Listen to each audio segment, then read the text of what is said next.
भद्रं कर्णेभिः शृणुयाम देवा भद्रं पश्येमाक्षभिर्यजत्राः स्थिरैरङ्गैस्तुष्टुभगुंसस्तनूभिः व्यशेमहि देवहितं यदायुः। ॐ शङ्करं शङ्कराचार्यं केशवं बादरायणं सूत्रभाष्यकृतौ वन्दे भगवन्तौ पुनः पुनः। ईश्वरो गुरुरात्मेति मूर्तिभेदविभागिने व्योमवद्व्याप्तदेहाय दक्षिणामूर्तये नमः। विश्वं दर्पणदृश्यमाननगरी तुल्यं निजान्तर्गतं पश्यन्नात्मनि मायया बहिरिवोत् भूतं यथा निद्रया यः साक्षात् कुरुते प्रबोधसमये स्वात्मानमेवाद्वयं तस्मै श्रीगुरुमूर्तये नम इदं श्रीदक्षिणामूर्तये तस्मै श्रीगुरुमूर्तये नम इदं श्रीदक्षिणामूर्तये। ॐ शान्तिः शान्तिः शान्तिः। हरिओम। कठोपनिषद का स्वाध्याय चल रहा है। पूर्व के स्वाध्यायों में हमने प्रथम अध्याय के तृतीय वल्ली के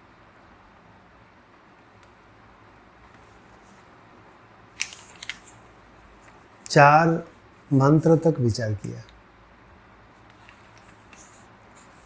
आज के स्वाध्याय में 5वें और 6ठे मंत्र पर विचार करेंगे।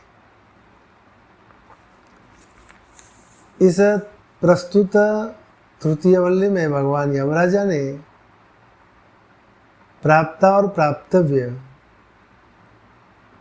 प्राप्त होने वाले और प्राप्तव्य स्थान, गमन करने वाले और गंतव्य लक्ष्य, इन दोनों का विवेक करने के लिए 2 आत्माओं का उपन्यास किया। इस तृतीय वल्ली के प्रथम मंत्र के द्वारा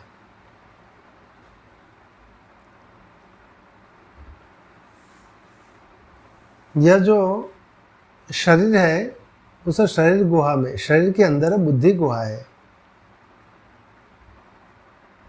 उसमें परमे परार्धे यानी परब्रह्म परमात्मा का जो आकाश, हृदयाकाश जो स्थान है, जिसमें परब्रह्म परमात्मा का स्थान है, उसमें छाया और ताप के समान, छाया और धूप के समान 2 विलक्षण 2 तत्व स्थित है।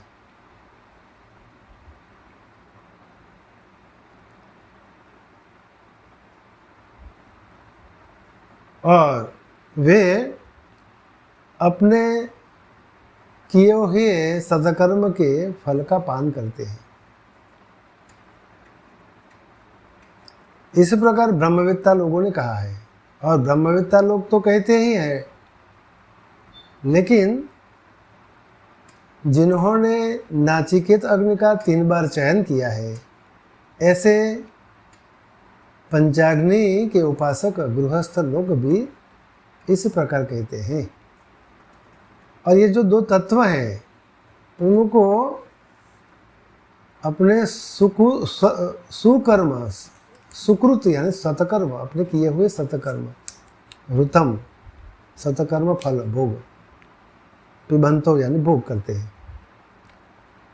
अपने किए हुए सत्कर्म के फलों का पान करते हैं। एक है जीवात्मा, दूसरे है ईश्वर। यहाँ ऋतम पिबंतो सुकृतस्य, पिबंतो शब्द प्रयोग इसलिए किया है क्योंकि जीवात्मा के साथ ईश्वर का संबंध होने के कारण दोनों को ही अपने सत्कर्म के किए हुए कर्म के फल का पान करते हुए बताए हैं। क्षत्रिय न्याय से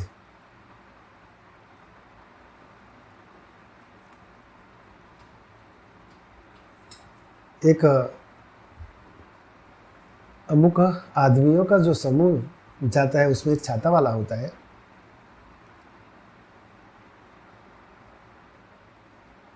उस समूह को बुलाने के लिए अन्य एक व्यक्ति कहता है कि देखो वे छाता वाले लोग जा रहे हैं, छाते वाले लोग जा रहे हैं। छाता तो एक व्यक्ति के पास ही है, परंतु समस्त समूह को छाते वाले कहा गया। इसी प्रकार यह क्षत्रिय न्याय से जीवात्मा तो भोग करता है, अपने सत्कर्म के किए हुए फल का पान करता है, लेकिन उसके साथ ईश्वर संबंध से संबंधित है, इसलिए दोनों को पिबंतो इस शब्द प्रयोग किया गया है। अर्थात जीवात्मा अपने कर्मों का फल का पान करता है, लेकिन ईश्वर नहीं करते। वे उस जीवात्मा के कर्मों के प्रेरक हैं, कर्म फल को देने वाले हैं, लेकिन उनको भी पिबंतो शब्द प्रयोग से कहा गया है।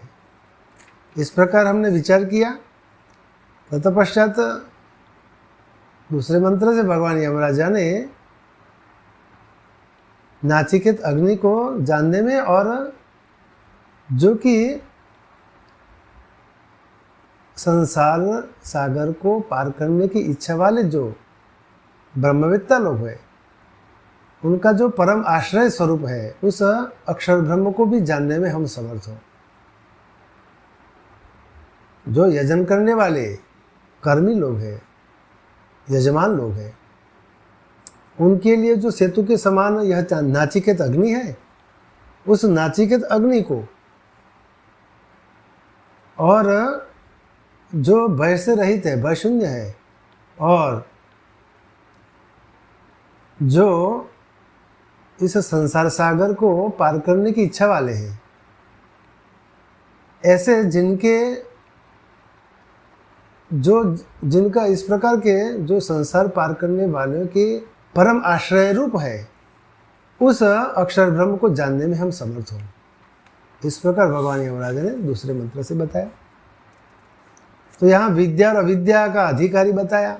नाचिकेत अग्नि का जो चयन करते हैं वे अविद्या का आश्रय लेके ही स्वर्ग आदि का लोक प्राप्ति फलस्वरूप ही वह उस नाचिकेत अग्नि का चयन करते हैं। उनको मुक्ति नहीं मिलती क्योंकि यह अग्निविद्या है, वह अविद्या है। और जो ब्रह्म विद्या का आश्रय लेकर, अर्थात विद्या का आश्रय लेकर उस संसार सागर को पार करने की इच्छा वाले हैं, उन इस प्रकार के जो अधिकारी है, उसके लिए उन दोनों के प्रति जाने के साधन स्वरूप रथ की कल्पना तीसरे मंत्र से हमने उस पर विचार किया पूर्व के स्वाध्याय में।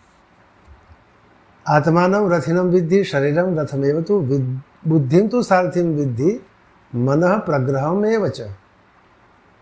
तो यहाँ शरीर, जो यह शरीर है, उसको रथ की कल्पना की गई है इन दो मंत्रों के द्वारा। शरीर, इंद्रियां, उनके विषयों, मन और बुद्धि, और यह जो इन सभी का जो स्वामी आत्मा, संसारी आत्मा, उनको रथ के स्वरूप से यहाँ भगवान यमराज ने निरूपण किया है। आत्मान रथिनम विद्धि शरीरम रथमेव तु। तो यह जो संसारी जीवात्मा है, जो कर्मों और उनके फलों का भोग करने वाला है, उस आत्मा को इस शरीर में रथी कहा गया है, स्वामी, रथ का स्वामी, और इस शरीर को रथ कहा गया है। और यह जो बुद्धि है, निश्चय करने वाली जो लक्षण है जिसका, इस प्रकार के अंतःकरण की जो वृत्ति है जिसे बुद्धि कहा है, वह बुद्धि सारथी कहा गया है, क्योंकि जिस प्रकार रथ का नेतृत्व सारथी करता है,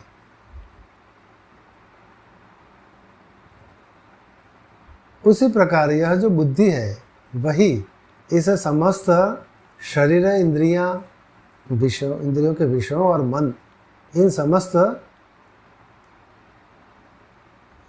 शरीर को, उसका नेतृत्व बुद्धि करती है। शरीर के जो भी कार्य है वह बुद्धि के ही कर्तव्य है।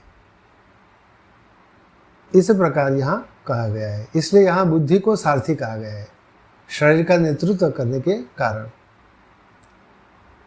और यह जो मन है उसे प्रग्रह में वच, मन को लगाम समझो, इस प्रकार नचिकेता को यमराजा कहते हैं। और यह जो इंद्रियाणि हयान आहो विषयान स्तेषु गोचरन, और इंद्रियां जो है श्रोत्र, त्वक, अक्षु, रसनार, घ्राणाख्य, पंचदाधीन्द्रियाणि, ये जो 5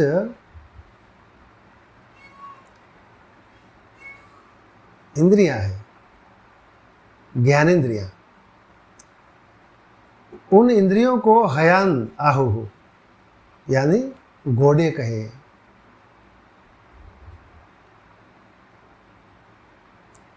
और उन घोड़े जिस प्रकार रथ को खींचकर ले जाते हैं और जिस मार्ग में जाते हैं, वह मार्ग स्वरूप ये इंद्रियां जो घोड़े हैं, उन इंद्रियों के जो मार्ग स्वरूप 5 विषय, शब्द, स्पर्श, रूप, रस और गंध इत्यादि जो विषय हैं, वे उनके मार्ग है, घोड़े के, इंद्रियां के मार्ग है। और आत्मेन्द्रिय मनोयुक्तम भोक्तेति आहुः मनीषिणः, और जो विवेकी लोग इस प्रकार कहते हैं कि इंद्रियां घोड़े हैं और घोड़े और जो विषय है भिन्न भिन्न उनके विषयों, वे घोड़े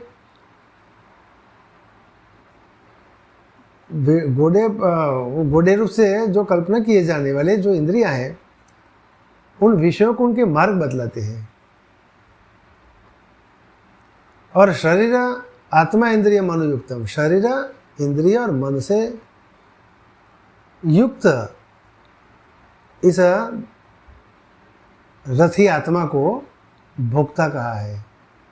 इस प्रकार मनीषिणी यानी मनीषिणः यानी विवेकी पुरुषों ने इस प्रकार बताया है।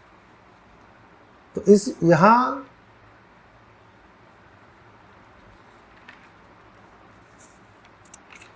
ये शरीर रूपी रथ का यहाँ निरूपण भगवान यमराज ने किया। अब आज के स्वाध्याय में 5म मंत्र से ये जो शरीर रूप रथ है, जिसमें कि यह जो भगवान भाष्यकार ने पूर्व में जो भाष्य किया है, तो रथ की कल्पना करने में कुशल पुरुषों ने चक्षु आदि इंद्रियों को घोड़े बताए हैं, और घोड़े रूप से परिकल्पित किए जाने पर रूपादि विषयों को उनके मार्ग बताए हैं, और उनसे युक्त आत्मा को शरीर, इंद्रिय और मन के सहित अर्थात उनसे युक्त आत्मा को रथी कहा है। इस प्रकार जो रथी आत्मा है उसे संसारी भोक्ता कहा गया है। तो यहाँ केवल शुद्ध आत्मा भोक्ता नहीं है, उसका भोक्तृत्व तो बुद्धि के कारण ही है। बुद्धि से उस आत्मा ने, शुद्ध आत्मा ने योग किया, संयुक्त उससे युक्त हो गए। उस आत्मा जो है वह बुद्धि से तन्मय हो गया, बुद्धि के स्वरूप को प्राप्त किया, इसलिए उसका भोक्तृत्व कहा गया है। क्योंकि इस भाष्य में भगवान शंकराचार्य जी ने बताया है कि आत्मा का जो अभोक्तृत्व है वह बृहदारण्यक उपनिषद के चतुर्थ स्वाध्याय के तीसरे ब्राह्मण के सप्तम मंत्र से बताया है। ध्यायति इव लेलायति इव, ध्यायति यानी मानो ध्यान करता हुआ सा। आत्मा स्वयं ध्यान नहीं करता, लेकिन ऐसा भाषित हो रहा है, ध्यान करता हुआ सा, मानो ध्यान करता हुआ सा, चेष्टा करता हुआ सा। लेलायति इव यानी चेष्टा करता हुआ सा। आत्मा किसी भी प्रकार की चेष्टा नहीं करता, लेकिन बुद्धि से संयोग करके ही, बुद्धि आदि की जो वृत्तियां होती है, आत्मा के अधिष्ठान से, आत्मा की सत्ता से ही बुद्धि की सत्ता देखी गई है। तो ये जो बुद्धि भिन्न भिन्न चेष्टाओं करती है अपने ज्ञानेंद्रियों और कर्मेंद्रियों के माध्यम से, इसलिए यहाँ भगवान भाष्यकार ने लेलायति इव यानी आत्मा को कहा है कि मानो चेष्टा करता हुआ सा। आत्मा स्वयं ही मानो चेष्टा करता हुआ सा है। वास्तव में आत्मा न तो ध्यान करता है, न तो वह चेष्टा करता है। बुद्धि रूप उपाधि से ही उसकी चेष्टा और उसका ध्यान देखा गया है। इसलिए यहाँ इन दो श्रुतियों के द्वारा आत्मा का, शुद्ध आत्मा का अभोक्तृत्व बताया गया। तो इस प्रकार ऐसा होने पर भी आगे अविवेकी विवष्टा, अविवेकी अपने अज्ञान से किस प्रकार विवशता को प्राप्त करता है, इस विषय पर भगवान ने बताया। यहाँ पंचम मंत्र इस प्रकार है। यस्त्व विज्ञानवान भवत्युक्तेन मनसा सदा तस्येन्द्रियाण्यवश्यानि दुष्टाश्वा इव सारथिः। यस्त्व विज्ञानवान भवत्युक्तेन मनसा सदा। तो ये जो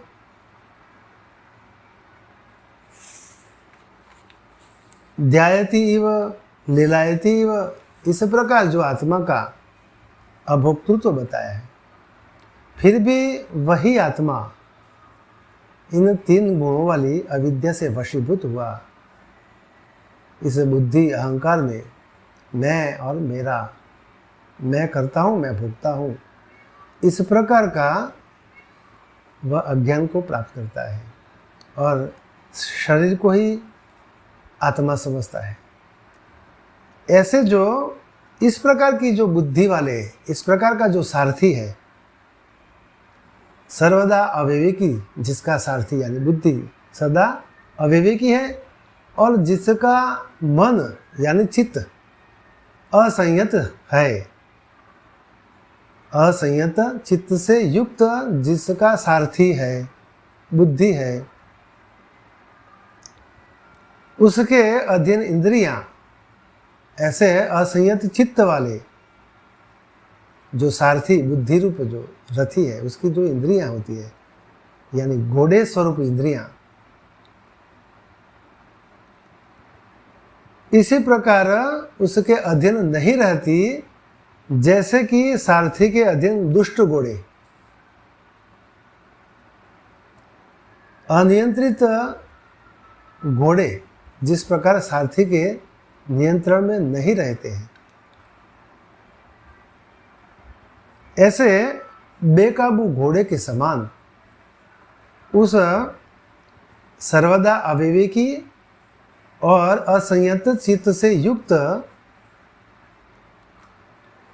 जिसका सारथी है, जिसकी बुद्धि है, जिसकी बुद्धि विवेक नहीं, जिसकी बुद्धि का विवेक नहीं है, जिसकी बुद्धि के पास विवेक नहीं है, विवेक ज्ञान नहीं है, श्रेय और प्रेय इन दोनों का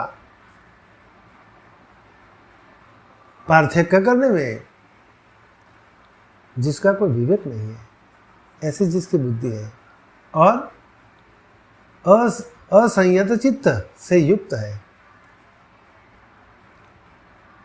ऐसे उसके अधीन जो इंद्रियां होती है, यानी घोड़े के समान इंद्रियां उस प्रकार अपने अधीन नहीं रहती जिस प्रकार की सारथी के अधीन दुष्ट घोड़े होते हैं। दुष्ट घोड़े सारथी के अधीन नहीं रहते।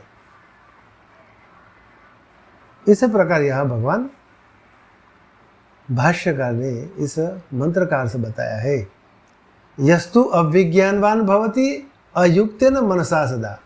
अविज्ञानवान भवति, अविज्ञानवान यानी विवेक रहित, विवेक ज्ञान से जो रहित है, सदा यानी सर्वदा, जो सर्वदा विवेक ज्ञान से रहित है और अयुक्तेन मनसा, अयुक्त मन वाला है, असंयत चित्त वाला है, इससे जो युक्त है, असंयत चित्त से जो युक्त है, तस्य इंद्रियाणि अवश्यानि, ऐसे अविवेकी सारथी वाला यानी बुद्धिरूप सारथी वाला और असंयत चित्त यानी जिसका मन वश में नहीं है, ऐसे असंयत चित्त से युक्त होता है, उसके अधीन ये घोड़े के स्वरूप में इंद्रियां जो है वह इस प्रकार नहीं रहती है। तस्य इंद्रियाणि अवश्यानि, अवश्यानि यानी वश में नहीं रहती है उसकी इंद्रियां। किस प्रकार से? दुष्टाश्वा इव सारथी है, जैसे सारथी के अधीन दुष्ट घोड़े, सारथी के अधीन दुष्ट घोड़े जिस प्रकार होते हैं उसी प्रकार ये इंद्रियां उस अविवेकी जो बुद्धिरूप सारथी है उसके सर्वदा अविवेकी होता है और असंयत चित्त से युक्त होता है, उसके लिए ये इंद्रियां इस प्रकार की बताई गई है। दुष्ट घोड़े जिस प्रकार सारथी के पास रहते हैं, सारथी के दुष्ट घोड़े होते हैं, उसी प्रकार ये इंद्रियां उसके अधीन नहीं रहती है। भगवान जगत गुरु शंकराचार्य, आद्य गुरु शंकराचार्य जी ने इसका भाष्य इस प्रकार किया है, तत्रैवं सति यस्तु बुद्ध्याख्यः सारथी अविज्ञानवान अनिपुणो अविवेकी प्रवृत्तो च निवृत्तो च भवति। तत्रैवं सति यस्तु बुद्ध्याख्यः सारथी ही अविज्ञानवान अनिपुणो अविवेकी, तो तत्रैवं सति किंतु ऐसा होने पर भी, यस्तु जिसकी बुद्ध्याख्यः सारथी बुद्धिरूप सारथी, अविज्ञानवान बुद्धिरूप सारथी जिसकी अविज्ञानवान है,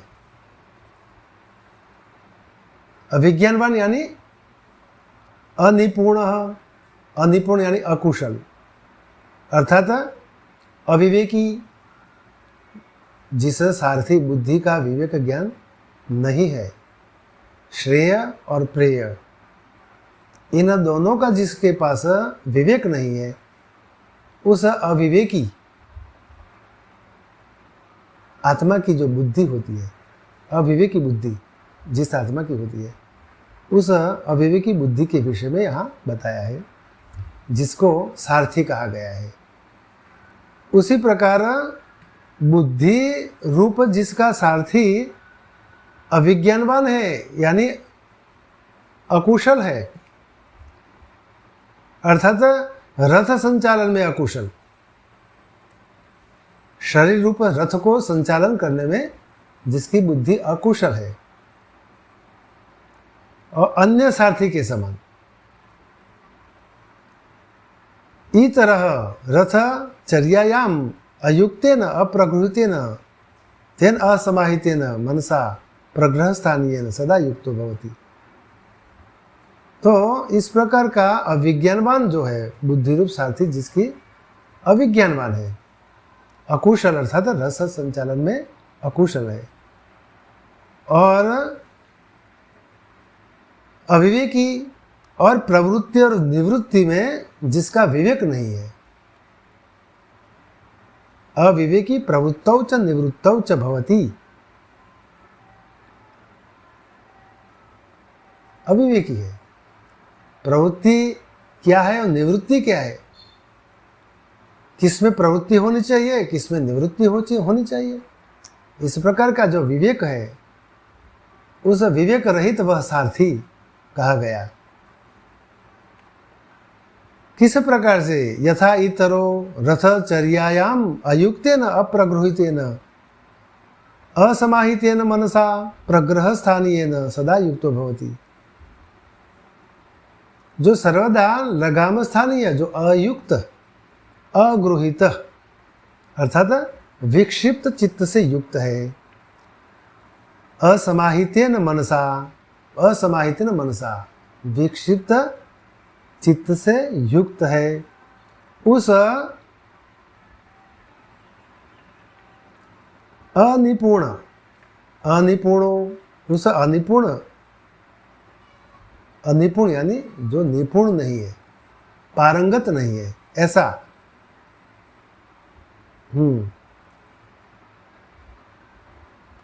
बुद्धि रूप सारथी के इंद्रिय घोड़े, ऐसे जो अनिपुण बुद्धि रूप सारथी है, उसके घोड़े रथ आदि हाँकने वाले अन्य जो सारथी होते हैं।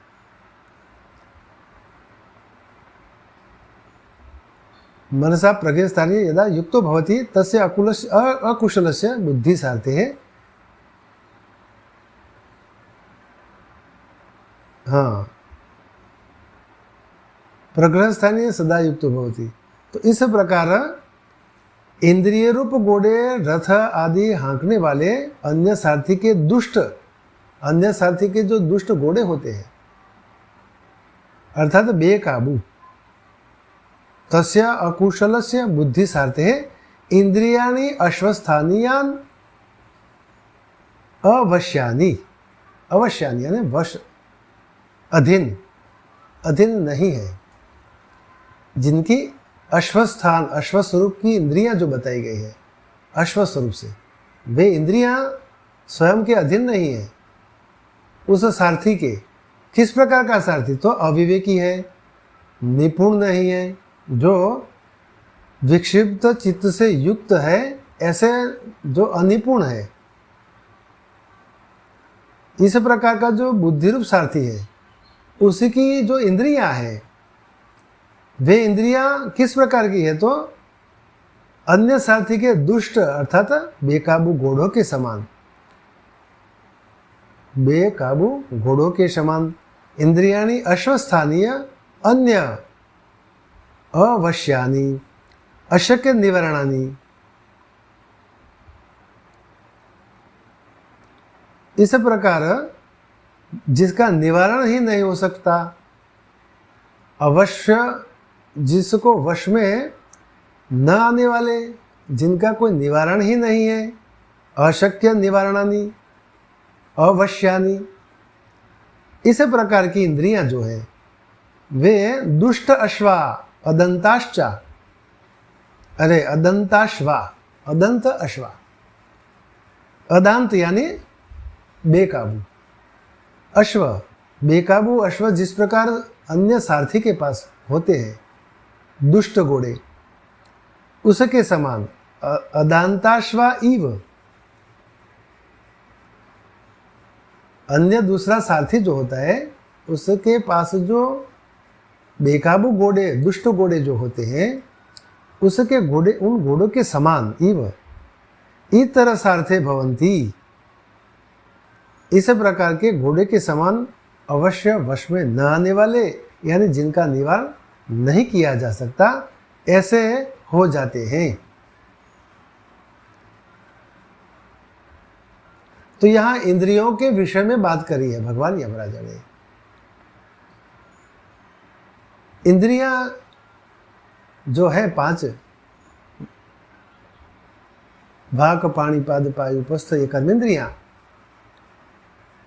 और दूसरी जो इंद्रियां जो ये कर्मेंद्रियां, दूसरी ज्ञानेंद्रियां है, श्रोत्र त्वक चक्षु रसना और घ्राणेंद्रिय, शब्द स्पर्श रूप रस और गंध इनके विषय है। तो ये विषय में सदा प्रवृत्त रहती हैं इंद्रियां, अपने विषयों में ही वे बाहर की ओर, इंद्रियों को भगवान ने बाहर की ओर हिंसित कर दिया, स्वयं परमात्मा ने।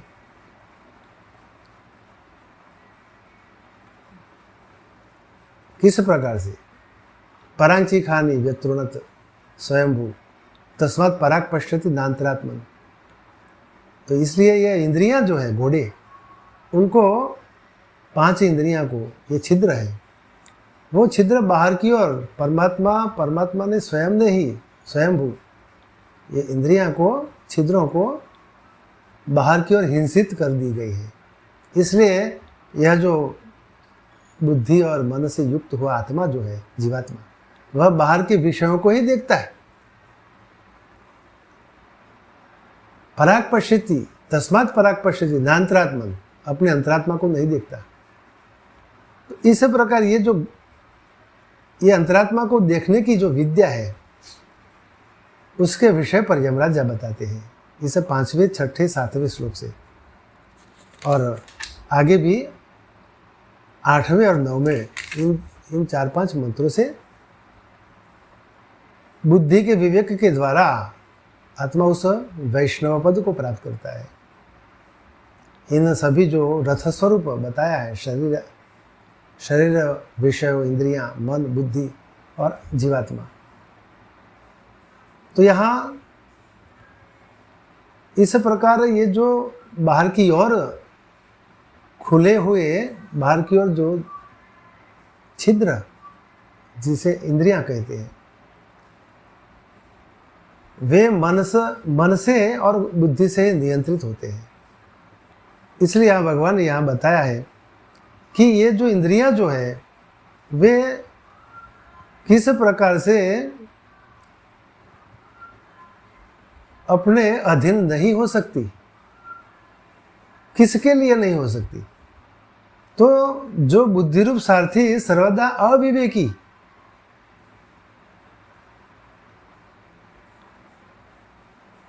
जिसको प्रवृत्ति निवृत्ति में कोई ज्ञान नहीं है,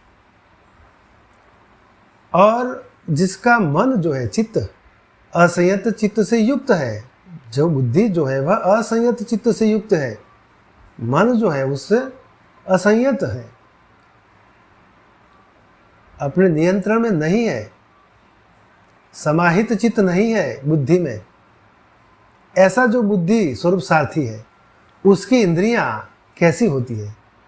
उन इंद्रियों के विषय में बताएं कि उसके जो इंद्रियां जो है उसके अधीन उसी प्रकार रहती हैं जिस प्रकार की दुष्ट घोड़े सारथी के पास रहते हैं। तो बुद्धि रूप सारथी के पास ये जो इंद्रियां हैं वह इस प्रकार अपने अधीन नहीं रहती है, अपने अपने विषय में ही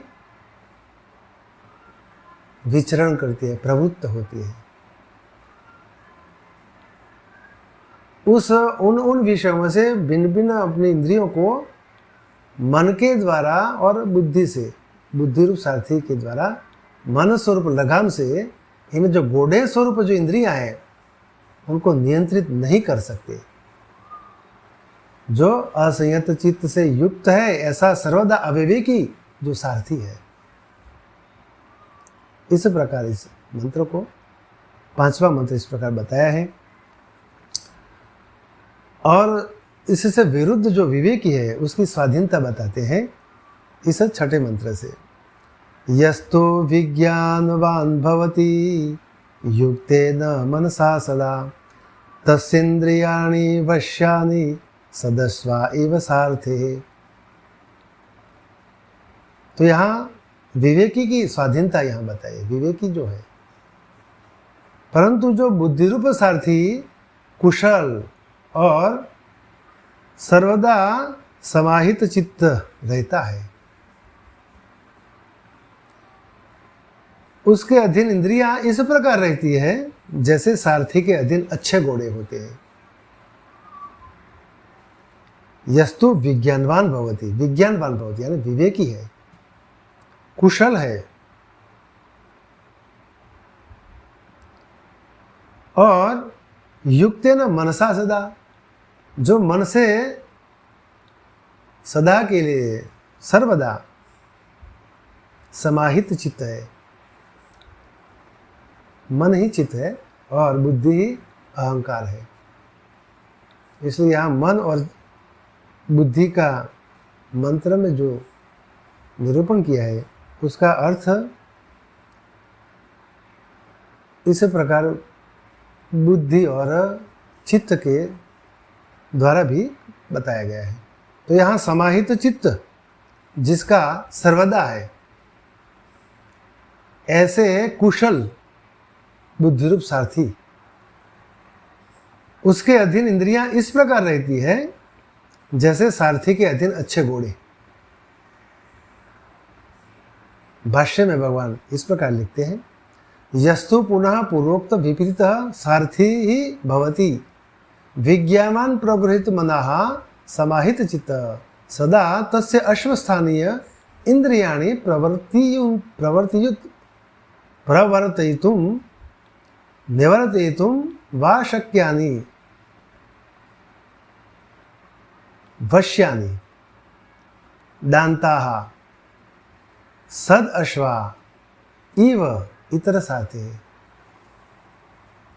तो पूर्वोक्त जो मंत्र में बताया अविवेकी विवशता जो बताई, जिसके जो अविवेकी है सर्वदा और असंयत चित्त वाला है, उसके जो इंद्रिय रूप जो घोड़े हैं उस सारथी के, वे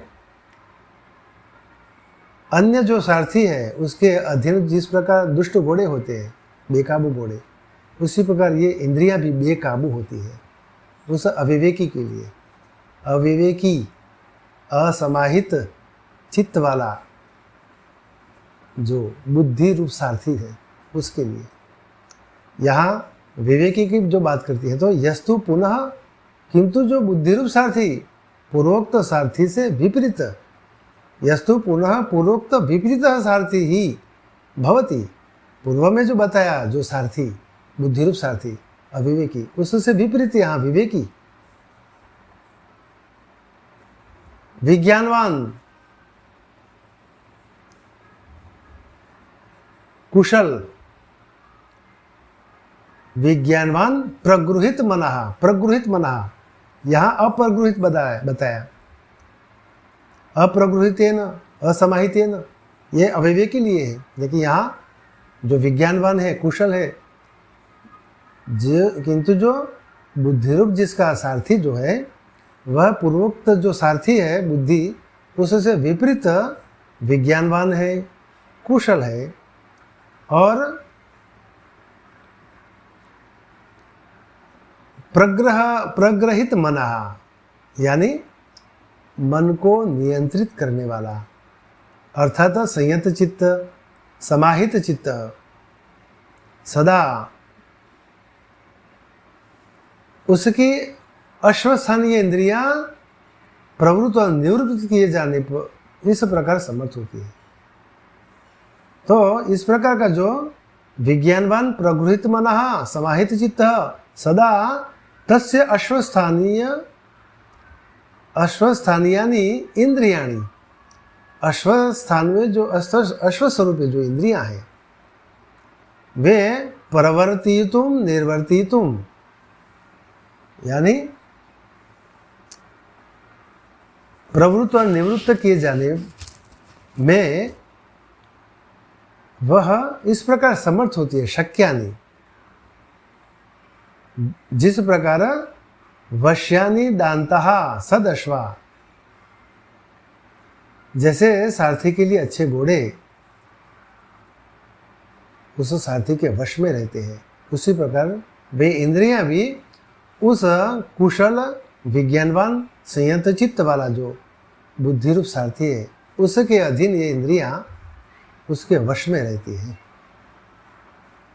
किस प्रकार से? तो सद अश्वा इव इतर सारथी, अन्य सारथी के पास जो अच्छे घोड़े होते हैं, नियंत्रित घोड़े, समझदार घोड़े, उन घोड़ों के समान ये इंद्रियां उसी प्रकार इस बुद्धिरूप सारथी के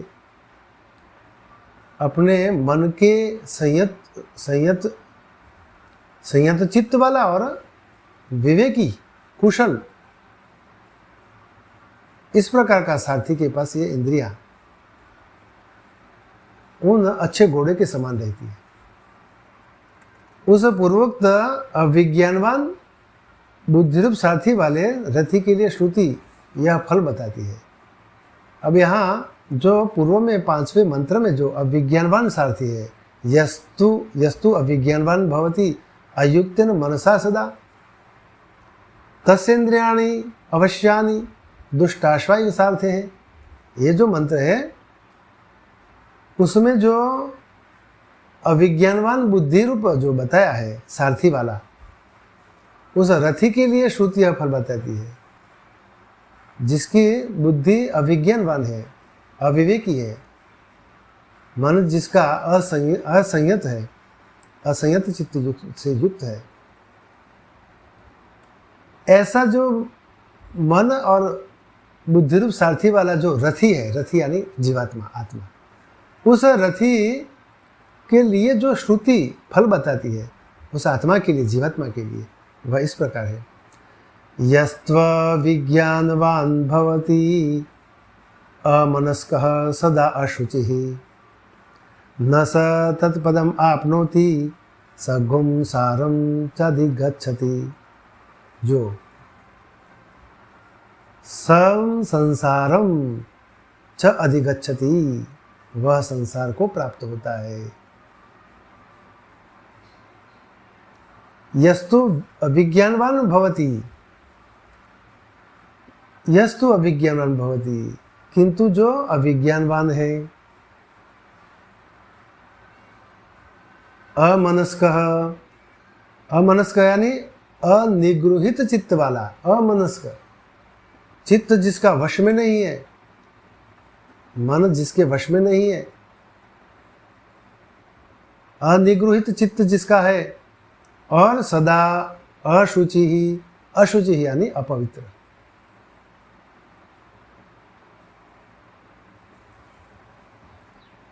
तो इस प्रकार उस जीवात्मा के विषय में बताया। इससे पूर्व में जो बताया वह अविवेकी बुद्धिरूप सारथी के विषय में बताया, और उस बुद्धिरूप सारथी के विषय में इस प्रकार बताया कि उसकी इंद्रियां जो है घोड़े स्वरूप, वे उसके नियंत्रण में नहीं रहती है। इसलिए उसका क्या होता है, यहाँ जो बताया है उसकी संसार प्राप्ति, उसको जो इस प्रकार का जो सारथी है अविवेकी और असंयत चित्त जिसका है, मन स्वरूप जो है घोड़े, मन स्वरूप लगाम असंयत है, और जो जिनके इस प्रकार के दुष्ट घोड़े के समान, अन्य सारथी के पास जो दुष्ट घोड़े थे, बेकाबू घोड़े, उसके समान ये बेकाबू इंद्रियां उस असंयत चित्त वाला जो अविवेकी सारथी है, ऐसा जो है उसका जो रथी आत्मा, जीवात्मा, उसकी क्या गति होती है, इस पर यहाँ बताया है कि अविवेकी की संसार प्राप्ति, यहाँ संसार को प्राप्त होता है। यस्तु अविज्ञानवान भवति अमनस्कः सदा अशुचिः न स तत्पदम आपनोति, वह जो इस प्रकार का जो जीवात्मा है, रथी, इस रथ स्वरूप शरीर का स्वामी, रथ स्वरूप शरीर, मार्ग स्वरूप भिन्न भिन्न विषयों बाहर की ओर, उनको ग्रहण करने वाली ये जो घोड़े स्वरूप इंद्रियां जिस जिस मार्ग में जाती है, जिस जिस विषय को वह भोग करती है, ये इंद्रियां घोड़े, और इन घोड़ों को नियंत्रण में रखने वाला जो मन स्वरूप जो लगाम है, ये लगाम, और इस जिस लगाम को जिस सारथी ने अपने हाथों में रखा है, ऐसे बुद्धि रूप सारथी, इस प्रकार का इस जीवात्मा के जो बुद्धि रूप सारथी अविवेकी है, यह जो लगाम जो है वह असंयत चित्त है, लगाम यानी मन, और घोड़े अनियंत्रित हैं। इस प्रकार अनियंत्रित घोड़े भिन्न भिन्न अपने अपने विषयों में ही, मार्गों में ही अपने इन सभी को खींचते हैं और संसार को प्राप्त कराते हैं। इस प्रकार यहाँ इस मंत्र से बताया है कि यस्तु अविज्ञानवान भवति अमनस्कः सदा अशुचिः न स तत् पदम आपनोति।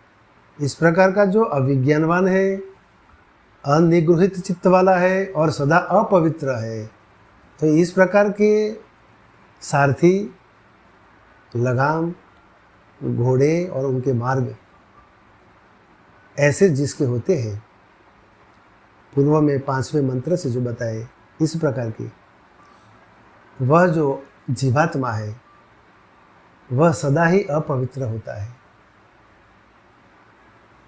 इसीलिए यहाँ कहा है कि यह जीवात्मा इन सभी को स्वयं को, बुद्धि में स्वयं को आरोपित किया, मन में भी आरोपित किया।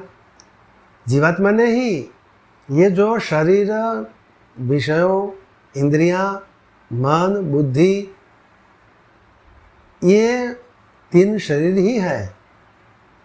तीनों शरीरों का यहाँ भगवान यमराजा ने इस मंत्र से बताया है कि देह शुद्ध, ये देह को रथ कहते हैं, अन्नमय कोश, और यह जो लिंग शरीर है जिसे मन और बुद्धि और प्राण, ये 3 प्रकार से प्राणमय कोश, मनोमय कोश और विज्ञानमय कोश कहा है, और कारण शरीर को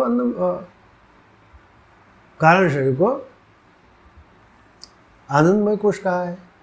इस प्रकार आत्मा ने इन सभी 5 कोशों में वह स्वयं को तन्मय किया है, उसने तद्रूप हो गया है। स्वयं को ही इस शरीर मैं ही हूँ, मैं ही कर्म करता हूँ, ये ज्ञानेंद्रिया, ये कर्मेंद्रिया, सब कुछ मैं ही इनका भोगता हूँ, करता हूँ। इस प्रकार का उसने स्वयं को आरोपित किया है। इसलिए ऐसा जो जीवात्मा है वह अविज्ञानवान है, अकुशल है, अनिगृहित चित्त वाला है, अनियंत्रित चित्त वाला है, जिसका मन अमनस्क और सदा अपवित्र है। क्योंकि जिसके पास विवेक होता है वही पवित्र वस्तु क्या है, अपवित्र क्या है, उसको विवेक होता है, ज्ञान होता है। ऐसा जो है उसके लिए वह उस पद को प्राप्त नहीं कर सकता। न स तत्पदम आपनोति, वह उस पद को प्राप्त नहीं कर सकता। ब्रह्म परमात्मा का जो पद है उसको, प्रत्युत संसार को ही प्राप्त होता है। सघुम सारम च अधिगच्छति, यानी संसारम अधिगच्छति, वह संसार को ही प्राप्त होता है, इससे अन्य इसकी कोई गति नहीं होती है। यह आवागमन ही करता है अपने कर्म और उसके फल के स्वरूप।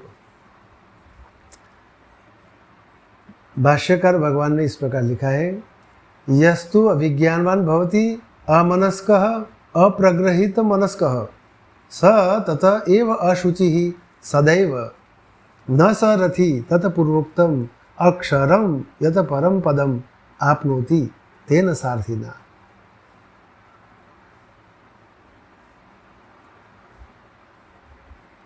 तो इस प्रकार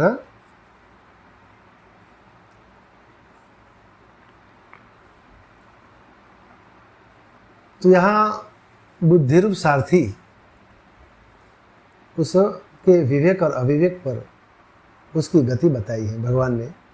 कई यहाँ लिखा है कि यस्तु अविज्ञानवान भवति, जो सारथी होते हैं बुद्धि, जिसकी बुद्धि अविज्ञानवान है, अमनस्क है, अविज्ञानवान अमनस्क, असंयत चित्त, और इसलिए प्रगृहित मनस्क, इसलिए अपवित्र रहने वाला है। स तत एव अशुचि, प्रगृहित मनस्क स तत एव अशुचि, असंयत चित्त वाला है। असंयत चित्त जिसका होता है वही अपवित्र होता है।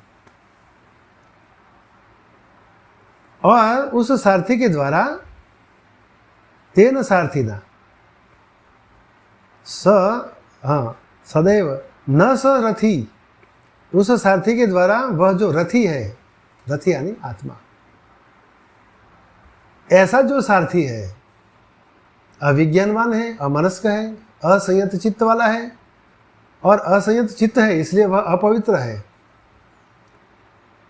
और जिसका सारथी इस प्रकार का अपवित्र है,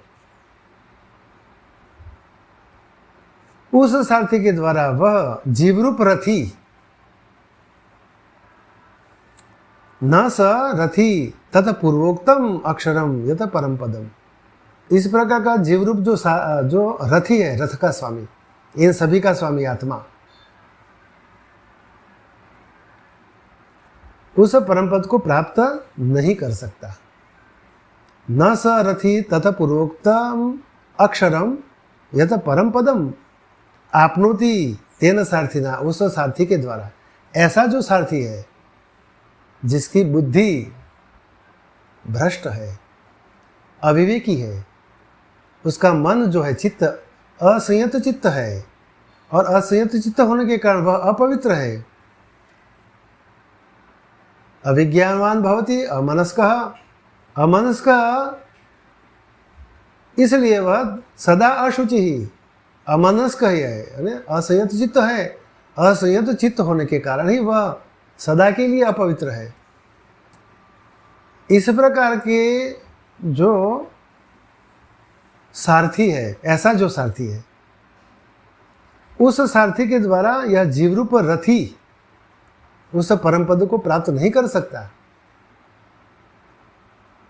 वह कैवल्य को प्राप्त नहीं होता है। न केवलम कैवल्यम आपनोति, न केवलम कैवल्यम न आपनोति, संसारम च जन्म मरण लक्षणम अधिगच्छति।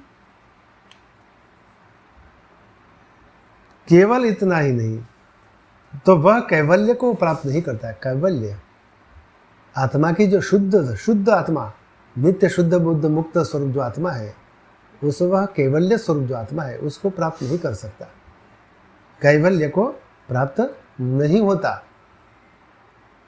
केवल इतना ही नहीं, न केवलम कैवल्यम आप न आपनोति, लेकिन संसारम च जन्म मरण लक्षणम अधिगच्छति, वह कैवल्य तो प्राप्त नहीं ही करता, लेकिन केवल कैवल्य प्राप्त नहीं करता, लेकिन जन्म मरण रूप संसार को भी प्राप्त करता है।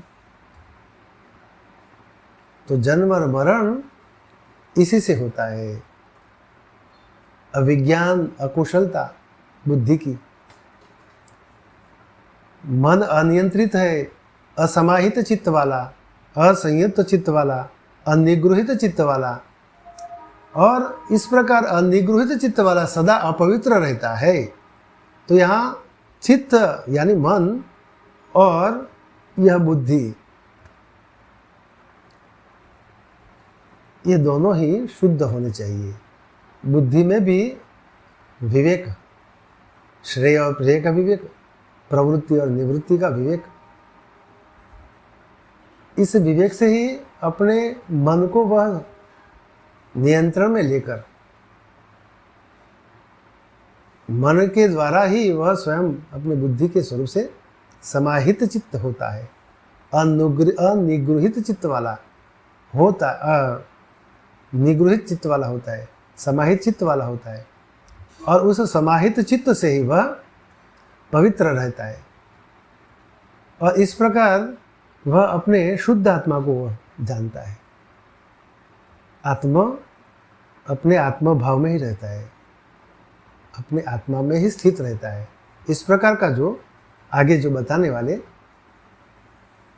अगर आगे के मंत्रों में इस प्रकार बताएंगे, जो विवेकी है उसके लिए क्या होता है उस पर बताएंगे। लेकिन अविवेकी के यहाँ इस प्रकार भगवान ने बताया है कि जन्म मरण रूप संसार को ही प्राप्त करता है। इस प्रकार 7वां मंत्र यहाँ पूर्ण होता है आज के स्वाध्याय में। कल के स्वाध्याय में 8म, 9म और 10म मंत्र पर विचार करेंगे। हरि ओम। ओम पूर्णमदः पूर्णमिदं पूर्णात् पूर्णमुदच्यते पूर्णस्य पूर्णमादाय पूर्णमेवावशिष्यते। ओम शांति शांति शांति। ओम ब्रह्मार्पणमस्तु।